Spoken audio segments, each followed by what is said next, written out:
Assalamualaikum warahmatullahi wabarakatuh. Alhamdulillahilladzi arsala rasulahu bil huda wa dinil haq liyudhhirahu 'alad dini kullihi wa kafa billahi syahida. Asyhadu an la ilaha illallah wa asyhadu anna Muhammadan 'abduhu wa rasuluh. Allahumma shalli 'ala Muhammad wa 'ala ali Muhammad. Jamaah salat subuh yang mudah-mudahan dirahmati oleh Allah Subhanahu wa taala. Marilah kita senantiasa bersyukur kepada Allah Subhanahu wa taala yang telah memberikan kita nikmat sehingga pada pagi hari ini kita masih bisa melaksanakan salat subuh berjamaah. Jamaah rahimakumullah. Pada kesempatan ini tema yang akan kami sampaikan yaitu tentang takwa, yaitu pelajaran yang kami dapat dari Ustadz Miftah. Udah 2 pertemuan, Pak. Kata takwa bermakna yaitu pencegahan sesuatu dari sesuatu yang lain melalui perantara sesuatu lain juga. Dan antar dua hal itu ataupun sebab akibat terdapat perlindungan dalam arti hendaklah setiap hamba melindungi diri sendiri dengan sesuatu yang ditakuti. Dengan demikian, maksud ketakwaan hamba kepada Rabb-Nya adalah usaha membangun benteng perlindungan antara dia dengan kemarahan, kemurkaan, serta siksaannya. Benteng tersebut berupa ketaatan dan penghindaran diri dari berbuat kemaksiatan. Karena itu takwa bermakna ketakutan dan kewaspadaan yang terus-menerus serta upaya menjauhkan diri dari berbagai rintangan di perjalanan, yaitu di jalan kehidupan yang seringkali dipenuhi dari duri-duri subhat, duri-duri syahwat dan duri-duri tajam. Takwa juga bermakna menjaga diri dari sesuatu yang tidak bermanfaat dan membahayakan diri, termasuk mengabaikan harapan semu dan angan-angan kosong yang tak dapat mengabulkan doa kita. Oleh sebab itu, kata takwa tidak jarang dipergunakan dalam arti menghindari segala sesuatu yang diharamkan oleh Allah Subhanahu wa taala. Allah Subhanahu wa taala berfirman dalam surat Ali Imran, yaitu ayat yang 103. A'udzu billahi minasyaitonir rajim. Bismillahirrahmanirrahim. Ya ayyuhalladzina amanu taqullaha haqqa tuqatih. Yang artinya, hai orang-orang yang beriman, bertakwalah kepada Allah dengan sebenar-benar takwa kepadanya. Terdapat riwayat dari Ibnu Mas'ud mengenai ucapan ihwal penafsiran ayat ini, yaitu hendaklah Allah Subhanahu wa taala ditaati dan tidak didurhakai, diingat dan tidak dilupakan, juga disyukuri dan tidak diingkari. Allah juga berfirman dengan surat selanjutnya, yaitu surat At-Takabun, yaitu ayat yang ke-16, fattaqullaha mastata'tum. Artinya, maka bertakwalah kamu kepada Allah menurut kesanggupanmu. Ayat ini menjelaskan maksud ayat yang sebelumnya.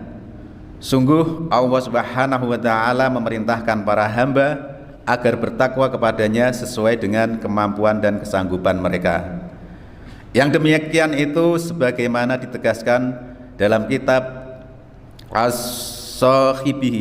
As-Sabihin dari Abu Hurairah radhiyallahu an.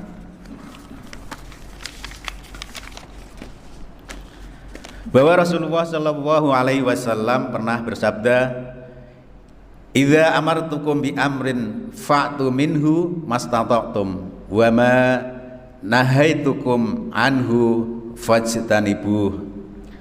Artinya, jika aku memerintahkan kepada kalian untuk mengerjakan sesuatu, maka kerjakanlah sesuai dengan kemampuan kalian. Dan apa yang aku larang untuk kalian kerjakan, maka jauhilah. Hadis riwayat Bukhari Muslim. Jamaah rahimakumullah, Imam Nawawi rahimahullah mengisyaratkan pendapat sebagian ulama salaf bahwa ayat ini telah menasah atau menghapus ayat yang sebelumnya. Tapi yang benar adalah ayat tersebut tidak menghapus ayat sebelumnya. Bahkan ia menjelaskan maksud Allah Subhanahu wa taala yang terkait dengan ayat yang pertama yang dinukil itu, yaitu hendaklah semua hamba bertakwa kepada Dia Azza wa Jalla sesuai dengan kemampuan dan kesanggupan mereka masing-masing. Jadi Allah tidak pernah membebani seseorang melainkan dengan sesuatu yang disanggupi ataupun yang mampu dikerjakannya. Berdasarkan tolak ukur di atas dapat dipahami bahwa penghapusan hukum pertama dalam Quran surat Ali Imran yang ayat 102 dengan hukum yang terakhir yaitu Quran surat At-Takabun ayat yang ke-16 atau sebagai penjelas maupun sebagai pembatas. Dalam istilah kaum salaf disebut nasah. Allah Subhanahu wa taala berfirman dalam surat Al-Ahzab ayat yang ke-70, ya ayyuhalladzina amanu taqullaha wa qulu qaulan syadida. Artinya, wahai orang-orang yang beriman, bertakwalah kamu kepada Allah dan ucapkanlah perkataan yang benar. Ini adalah aplikasi ataupun perbuatan yang harus kita kerjakan, yaitu dari ayat yang Ali Imran tadi sama At-Takabun. Ada ulama yang menafsirkan asyadid dalam ayat tadi artinya kesaksian atau tauhid. Ada juga ulama yang berpendapat kata itu berarti kebenaran atau kejujuran. Allah juga berfirman dalam surat At-Tolak yaitu ayat yang kedua dan ketiga, wa may yattaqillaha yaj'al lahu makhraja wa may yarzuqhu min haitsu lam yahtasib. Artinya, barang siapa bertakwa kepada Allah, niscaya Dia akan membukakan jalan keluar baginya dan Dia memberinya rizki dari arah yang tidak disangka-sangka. Allah Subhanahu wa taala memberitahukan bahwa siapa saja yang bertakwa, yaitu menjalankan perintah-perintahnya dan menjauhi larangannya, maka Dia akan memberikan kecukupan dan jalan keluar baginya dari kesulitan di dunia maupun di akhirat.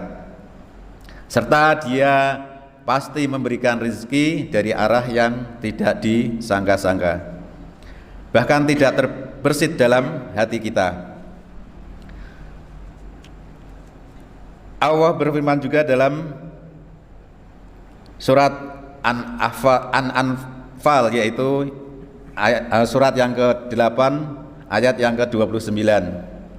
Ya ayyuhalladzina amanu taqullaha yaj'al lakum furqanan wa yukaffir 'ankum sayyi'atikum wa yaghfir lakum wallahu dzu fadlil 'adzim.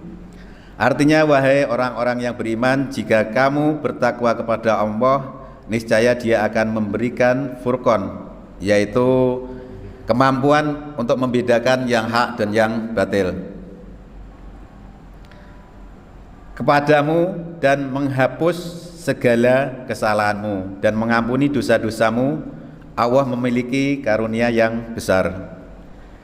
Siapa saja yang bertakwa dengan senantiasa melaksanakan perintah Allah Subhanahu wa taala atau meninggalkan larang-larangannya, niscaya dikaruniai olehnya taufik untuk mengetahui mana yang hak dan mana yang batil. Di samping itu, ketakwaan menjadi sarana dalam mendapat pahala dan keridhaan Allah Subhanahu wa taala.